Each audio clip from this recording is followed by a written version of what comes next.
Kochi saint Reetha സ്കൂളിലെ ഹിജാബ് വിഷയത്തിൽ പഠനം നിഷേധിക്കപ്പെട്ട ആ കുട്ടിയെ പിന്തുണച്ച് രംഗത്തെത്തിയ മിടുക്കിയുടെ പേരറിയോ? ഐഷ എന്നാണ്. 4ാം ക്ലാസ്സുകാരിയാണ് ഐഷ. പ്രസംഗം സോഷ്യൽ മീഡിയയിൽ ഇപ്പോൾ കയ്യടി നേടിയിട്ടുണ്ട്. ഇരിങ്ങാലക്കുട പുറത്തുശ്ശേരി കാർണിവൽ വേദിയിൽ നടത്തിയ കിടിലൻ പ്രതികരണമാണ് ഉന്നത വിദ്യാഭ്യാസ മന്ത്രി ഡോക്ടർ ആർ ബിന്ദു തൻ്റെ ഫേസ്ബുക്കിലൂടെ പങ്കുവച്ചത്. ഐഷയെ പോലുള്ള പുതുതലമുറയിലാണ് കേട്ടോ നമ്മുടെ പ്രതീക്ഷയൊക്കെ. ഐഷ ആനടിയിൽ തത്സമയം നമുക്കൊപ്പം ചേരുന്നുണ്ട്. ഐഷ കുട്ടി, very good morning. Very very good morning. Very very very very good morning. Aisha മിടുക്കി, നന്നായിട്ടുണ്ട് കേട്ടോ. ഐഷ പെട്ടെന്ന് തട്ടവിട്ട ഹിജാബ് ഇട്ട ഒരു കൂട്ടുകാരി ആരെങ്കിലും ഇങ്ങോട്ട് വരുമോ എന്ന് പറയാൻ ഇടയായൊരു സാഹചര്യം എന്തായിരുന്നു? എന്തുകൊണ്ടാണ് അങ്ങനെ പറഞ്ഞത്? ആ സമയത്ത് അങ്ങനെ തോന്നിയത് എങ്ങനെയാ? സംഭവം എന്താന്ന് വെച്ചാ, ഞാൻ പ്രസംഗിക്കുന്നതിന് മുമ്പേ എനിക്ക് അത് പറയണമെന്നുണ്ടായിരുന്നു. അപ്പം ഞാനാണെങ്കിൽ കഴിഞ്ഞതിന് ശേഷം, നന്ദി പറഞ്ഞതിന് ശേഷം, മന്ത്രി ആൻറ്റി ആണെങ്കിൽ ബിന്ദു മേഡം എന്നെ അഭിനന്ദിക്കാൻ വേണ്ടിട്ട് വന്നപ്പോഴാണ് ഞാൻ എളുപ്പം ഓർത്തത്. അപ്പൊ ഞാൻ എളുപ്പം മൈക്ക് വാങ്ങിച്ചിട്ട് അങ്ങനെ പറഞ്ഞാണ്.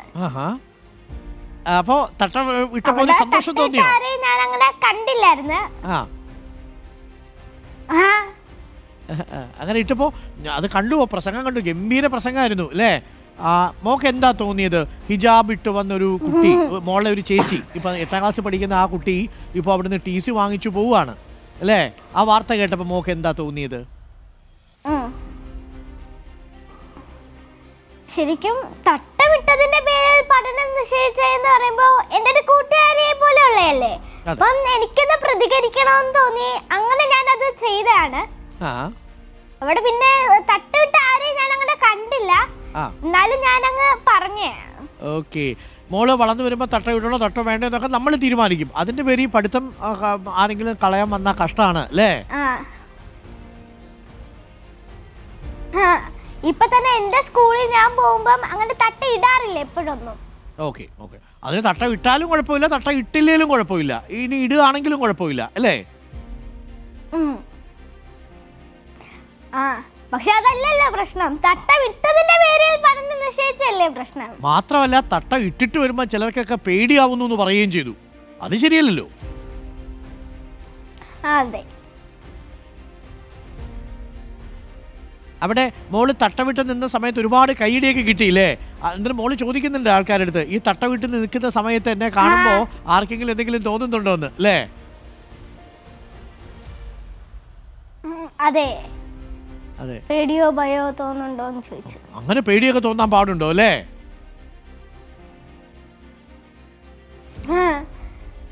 അങ്ങനെയൊക്കെ പേടി എന്തായിരിക്കും തോന്നാൻ കാര്യം? എന്താണ് ഐഷയ്ക്ക് തോന്നുന്നത്? ഐഷയുടെക്ക് പറഞ്ഞല്ലോ, കാഴ്ചയുടെ അല്ല കാഴ്ചപ്പാടിന്റെ പ്രശ്നമാണെന്നല്ലേ?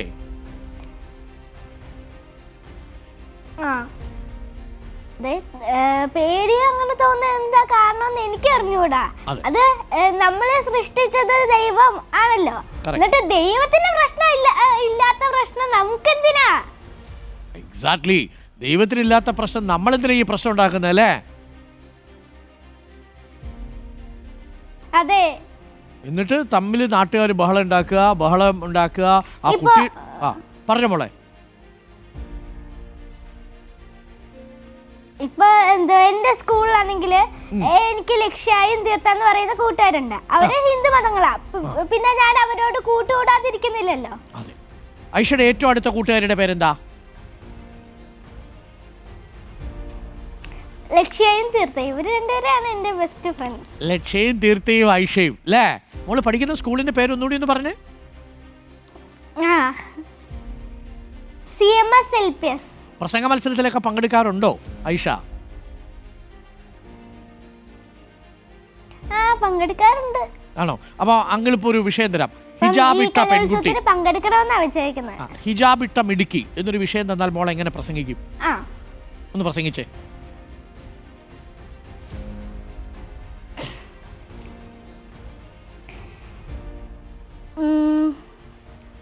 ഹിജാബ് ഇട്ടതിന്റെ പേരിൽ പഠനം നിശ്ചയിക്കുന്നത് എന്തിനാണെന്ന് എനിക്കറിയാൻ പാടില്ല. ഇപ്പൊ തന്നെ ഞാൻ അങ്ങനെ എപ്പോഴും ഒന്നും ഇടാറില്ല, ഞാൻ വീഡിയോ തന്നെ അങ്ങനെ ഇടാറില്ല. ഇപ്പം പെരുന്നാളൊക്കെ വരുമ്പോഴാണ് ഞാൻ വീഡിയോ എടുക്കാൻ നേരം തട്ടുവിടുന്നത്. തട്ടമിട്ടോണ്ട് പോയതിൽ സ്കൂളിൽ പഠനം നിഷേധിച്ച ആ കുട്ടി എന്തിനാണെന്ന് എനിക്കറിയാൻ പാടില്ലാത്തത്. എന്തിനാണെന്ന് നിങ്ങൾക്ക് മനസ്സിലായോ?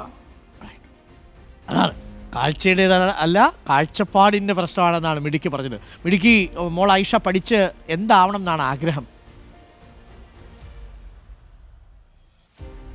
എനിക്ക് ആഗ്രഹം കളക്ടർ ആവണമെന്നാണ്. ഒരു കളക്ടർ മിടുക്കിയായാൽ, മോളാണ് കളക്ടറെങ്കിൽ മോൾ എന്തായിരിക്കും ആ ടീച്ചർമാരോട് പറയുക? ഈ തട്ടമിട്ടതിന് പിന്നെ തട്ടയിട്ടുകൊണ്ട് വരണ്ട എന്ന് പറഞ്ഞ ആൾക്കാരുടെ അടുത്ത് എന്തായിരിക്കും ഒരു കളക്ടർ എന്ന നിലയിൽ ഐഷ പറയുക? ഉത്തരവിടുവോ? അത് പറ്റില്ല, ആ കുട്ടിയെ പഠിപ്പിക്കണം എന്ന് പറയുമോ?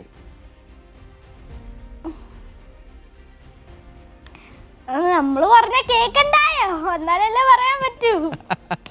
നമ്മൾ പറഞ്ഞ കേക്കണ്ടേ അല്ലേ? ഓക്കെ മോളെ, ആരൊക്കെ ഉണ്ട്? സഹോദരങ്ങൾ ആരൊക്കെ ഉണ്ട്? അനിയത്തി ചേച്ചിയൊക്കെ ഉണ്ടോ? ചേട്ടനും ഒക്കെ ഉണ്ടോ?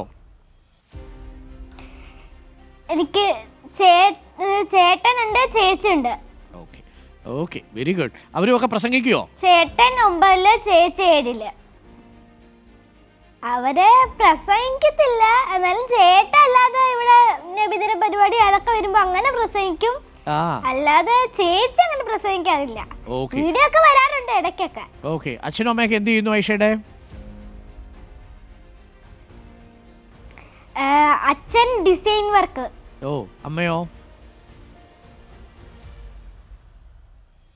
അമ്മ ഹൗസ് വൈഫ്. ഓക്കെ, അപ്പോൾ മോളെ നന്നായി പഠിക്കുക. പ്രസംഗിക്കാനൊക്കെ പോകുന്നതിന് മുമ്പ് കുറേ വായിക്കുകയൊക്കെ വേണം കേട്ടോ. കൊച്ചു കൊച്ചു പുസ്തകങ്ങളൊക്കെ വായിച്ച് നല്ല പ്രസംഗിച്ച് നല്ല മിടുക്കിയായിട്ട് വരണം കേട്ടോ. ഓ, പറഞ്ഞോ. അരുണേട്ടന്റെ വീഡിയോ ഞാൻ ചെയ്തിട്ടുണ്ട്. എന്റെ വീഡിയോയോ? കപ്പ് പിടിച്ചോണ്ടിരിക്കുന്ന വീഡിയോ ഞാൻ ചെയ്തിട്ടുണ്ട്. അത് ശരി, ഈ രാവിലെ മോർണിംഗ് ഷോയിൽ വരുന്ന അത് ഐഷയും ചെയ്തിട്ടുണ്ടോ? ഇഷ്ടാണോ? കാണിച്ചു തരാം. എനിക്കിഷ്ടാണ്. ഓക്കെ, അപ്പൊ ഇനി ചെയ്യണം. ആ കപ്പ് കപ്പ് കപ്പ് കപ്പെടുക്കാം കപ്പെടുക്കാം. കപ്പ് എൻ്റെ കയ്യിൽ, എൻ്റെ മൊബൈൽ ഫോണായി പോയി. കപ്പെടുത്തു. കപ്പെടുത്തു. ഇപ്പൊ കപ്പ് പിടിച്ചു. ഐഷയുടെ കൈ കപ്പുണ്ടോ? എന്റെ കപ്പില്ല, പക്ഷെ ഞാൻ വീഡിയോ കാണിച്ചു തരാം. ഓക്കെ മോളെ, ഓക്കെ. അങ്കിൾ എങ്ങനെയാ വന്ന് രാവിലെ പറയുന്നേ? ഗുഡ് മോർണിംഗ് അല്ലേ? Welcome to coffee with Arun എന്ന് പറഞ്ഞേ.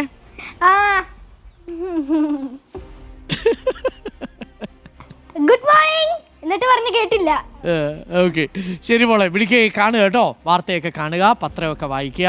പത്രം വായിച്ചിട്ടേ മോളെ ഓരോ ദിവസവും പ്രധാനപ്പെട്ട വാർത്തയുടെ ഒരു 5 പോയിന്റ് എഴുതി വെക്കണം കേട്ടോ. എല്ലാ ദിവസവും എല്ലാ വാർത്തയുടെ ഒരു 5 പോയിന്റ് എഴുതി വെക്കണേ. എന്നിട്ട് അത് ആരും കാണാതെ കേൾക്കാതെ പുറത്തു പോയിട്ട് വെറുതെ ഇങ്ങനെ പ്രസംഗിക്കുക. നടക്കുമ്പോഴൊക്കെ മരങ്ങൾ ചെടിയൊക്കെ ഉണ്ടെങ്കിൽ ചെടികളൊക്കെ നമ്മുടെ കാഴ്ചക്കാരാണെന്ന് വിചാരിച്ചോളുക. എന്നിട്ട് അവരുടെ മുന്നിൽ പോയിട്ട് നമ്മളിത് പ്രസംഗിക്കുന്ന പോലെ പറഞ്ഞു കേൾപ്പിക്കുക. അങ്ങനെ ശീലിക്കുമ്പോൾ വാക്കുകൾ ഇങ്ങനെ തുടർച്ചയായിട്ട് വരും കേട്ടോ. എന്നിട്ട് നല്ല പുസ്തകങ്ങൾ വായിക്കുക. എന്നിട്ട് അതിൽ കിട്ടുന്ന വാചകങ്ങളൊക്കെ എഴുതി വെക്കാൻ പഠിക്കണം കേട്ടോ. അത് പിന്നീട് അതൊക്കെ കാണാൻ പഠിക്കണം. 1-2 വാചകങ്ങളൊക്കെ, നല്ല വാക്കുകൾ. ഇപ്പൊ മോള് പറഞ്ഞൊരു വാചകം ഇല്ലേ, കാഴ്ചയുടേതല്ല കാഴ്ചപ്പാടിന്റെ പ്രശ്നമാണ്. അതൊക്കെയാണ് പ്രസംഗ വേദികളിൽ ആൾക്കാർ ശ്രദ്ധിക്കുക കേട്ടോ. മിടുക്കിയായിട്ട് വളരുക. അപ്പോൾ നല്ല മിടുക്കിയായിട്ട് വളരട്ടെ. താങ്ക് യു മോളെ. ഐഷ ആനഡിയിലാണ് നമുക്കൊപ്പം ചേർന്നത്. Thank you. ഐഷ ആനഡിയാണ് നമുക്കൊപ്പം ചേർന്നത്. ഇത് മിടുക്കിയാണല്ലേ. ഈ 4ാം ക്ലാസ്സുകാരിയായ ഐഷക്കുട്ടിയുടെ ഒരു ബോധവും വിവേകവും ഒക്കെ ഈ പറയുന്ന മനുഷ്യർക്കുണ്ടായിരുന്നെങ്കിൽ നമ്മുടെ നാട് എത്ര സുന്ദരമാകുമായിരുന്നു. ലക്ഷ്യമാണ് എൻ്റെ സുഹൃത്ത്. എൻ്റെ പേര് ഐഷ. തട്ട വിട്ടു വരും, തട്ട വിടാതെ വരും അല്ലേ പ്രിയപ്പെട്ട പ്രേക്ഷകരെ. Child is the father of മാൻ എന്നാണ്. കുട്ടി, അങ്ങനെയാണ് നമ്മൾ റെനസൻസ് തിയറിയിൽ പറയുന്നത്. കുട്ടിയുടെ മനസ്സ് പലപ്പോഴും നമുക്കില്ലാതെ പോകുന്നതാണ് ഈ പ്രശ്നം.